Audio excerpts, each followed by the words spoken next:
The two men convicted in the gruesome yogurt shop murders were locked away in prison, seemingly forever. But in Austin, Texas, forever lasted less than a decade.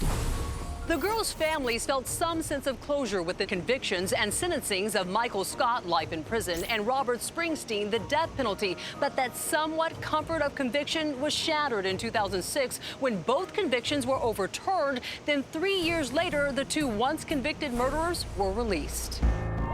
In a shocking turn, both Springsteen and Scott walked out of the courthouse free men. AYERS' brother Sean is outraged. They shouldn't be there in the first place.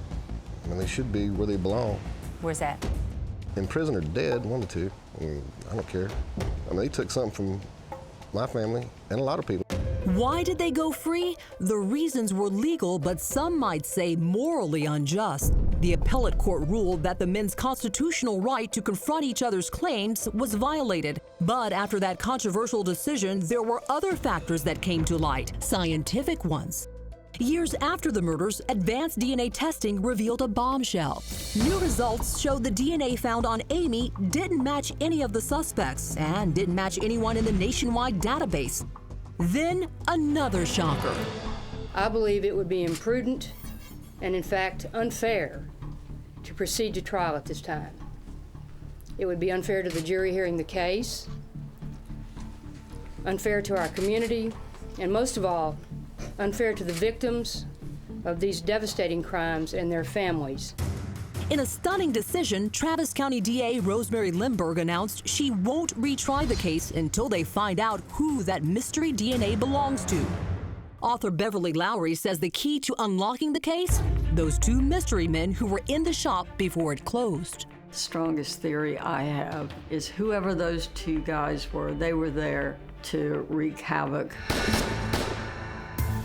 Lowry has intensely followed the case of the yogurt shop murders, and in Who Killed These Girls, she presents the mystery men theory. Beverly says one giant clue, an unopened can of Coke. What about this unopened Coke can that was on the counter next to the register? Well, again, this is a theory that one of these guys may have gone to the cash register, asked for Coke. She had to lean down, get the Coke can, and that perhaps when she did that, the man was there with a gun. Now the tables have turned in another direction. Springsteen is taking the city to court to clear his name. Robert Springsteen is now suing the city of Austin for $700,000. The girls' families say that adds salt to their gaping wounds, insult to their deepest injuries. You want to kill my sister and then come back and try to get paid for it? That ain't gonna work. He should never get any money, because if he does, then the state of Texas had just paid him to murder 4 girls, period. Travis County prosecutors are hesitant to declare Springsteen innocent, in part because they still consider him a suspect in the murders and subject to new charges. Springsteen's attorney, Broda Spivey, says his client is not only innocent, he wasn't even at the yogurt shop the night of the murders. There's not a single piece of actual evidence that ties these boys with the scene. Why would he confess to a murder he didn't commit?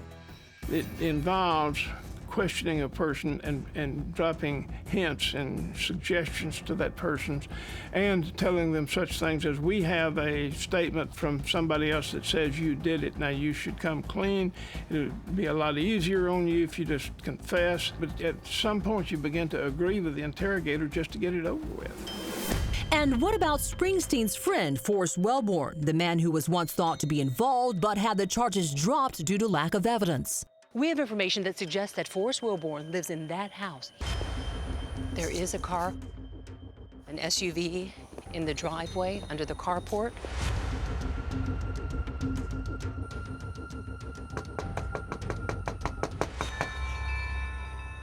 There was no answer. We were only left with the empty sound of wind chimes. We were here last night, but no answer. However, neighbors confirmed that Forrest Wellborn's relatives do live here. We're going to try once more to catch up with them.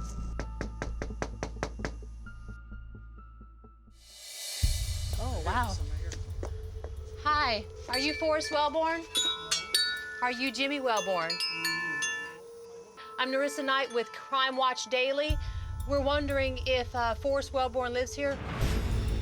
Do you know anything about the girls' murders at the yogurt shop? No. Not at all. Did your brother have anything to do with it?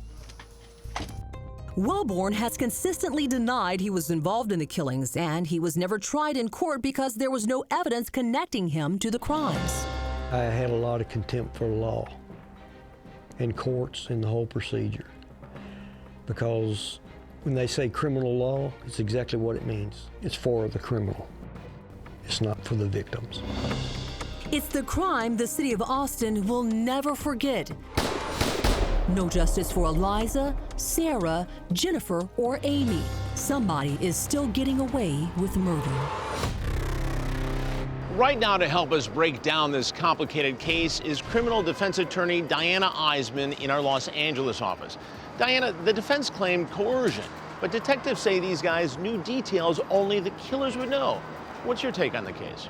Chris, anytime that you have a situation where you have a suspect being interrogated over several hours and they're not given the opportunity to take breaks, they're not given the opportunity to drink water, they're being sleep deprived, you can't trust the information that you're getting from them. Diana, I get what you're saying about coercion, but these two guys had nearly identical statements about what happened that night.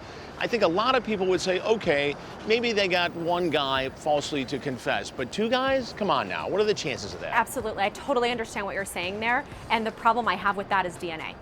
If there was actual truth to these statements, there would be some sort of physical evidence to tie these boys to the crime, but there isn't. The problem that we have when you have this type of an interrogation technique that is long, arduous, and extremely grueling. Is that the gun you walked up behind somebody with and shot in the head? Talk to me, Mike. Yes, sir.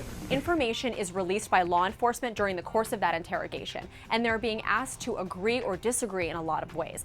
And so that might be the reason why you have consistent versions of the events from two different suspects. With everything that I've reviewed, there is not enough evidence to find proof beyond a reasonable doubt. Now we have Springsteen suing the state for wrongful conviction, but prosecutors are saying he's still a suspect. Is there any chance he wins this civil case? It's really hard to win that type of a lawsuit. So you would have to show that the prosecutors knew that he was innocent or should have known that he was innocent and brought the charges anyway. And there isn't enough evidence to sustain a finding like that. Diana AIZMAN, thank you so much for your insight. Thanks for having me. We will, of course, continue to follow this case and bring you the very latest here on Crime Watch Daily.